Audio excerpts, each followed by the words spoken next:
So today I was charged with discussing the hip spine syndrome and what order to tackle degenerative joint disease of the hip and the spine when we're taking on patients that are experiencing both of these pathologies. And I want to first start with my disclosures. Please note I am a consultant for Smith & Nephew. They do manufacture total hip arthroplasty implants, and so you just need to be aware of that. Otherwise, my disclosures don't really pertain to this topic. I want to first thank the Korean American Spine Society for having the interest in this hip spine syndrome, and I want to acknowledge and thank my colleague and friend Don Park for inviting me today. This is really a huge honor for me. And I would also like to thank you guys for providing me with a very focused question, because this is a large blossoming topic in both the arthroplasty and the spine world. And so I think that focusing the topic has been really helpful, but we're going to take a literature-based approach to deciding which surgery should be performed first in dealing with the hip spine syndrome. So toward that end, we're going to first highlight the importance of the hip spine syndrome. We're going to showcase the effects of spine fusion on total hip arthroplasty outcomes. That's when the spine fusion is performed both before and after a hip replacement.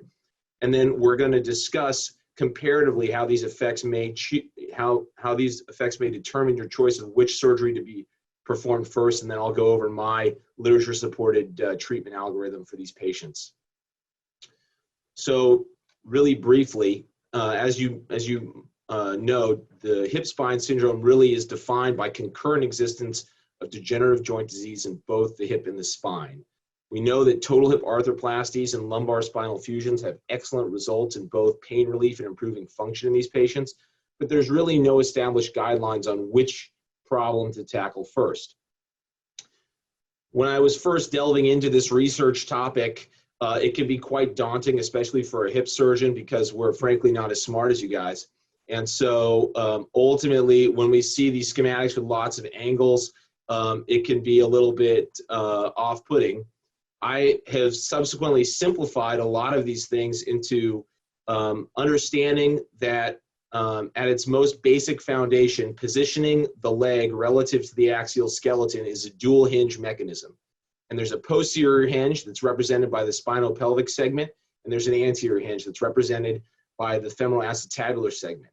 And when one hinge is stiff, the demand on the other hinge is increased, such that you need more motion to position the leg relative to the axial skeleton. And I think that's really at the crux and the most important relationship that we can understand moving forward, is how these two things have an interplay following our respective surgeries.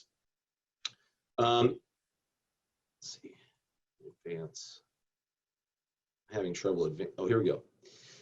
So we think of the scope of this problem as it relates to our patients. We have about 50% of patients undergoing a hip replacement have low back pain. About a quarter of them have seen a spine surgeon prior to their hip replacement.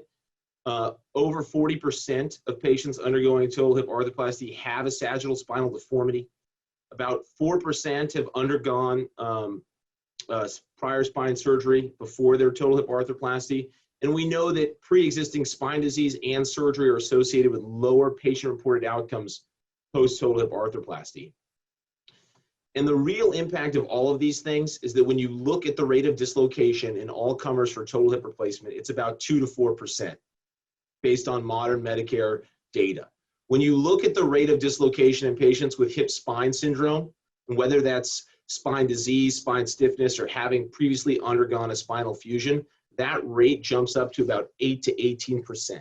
And to put that in perspective, that's very comparable to rates of dislocation we see in revision total hip replacement, specifically for instability.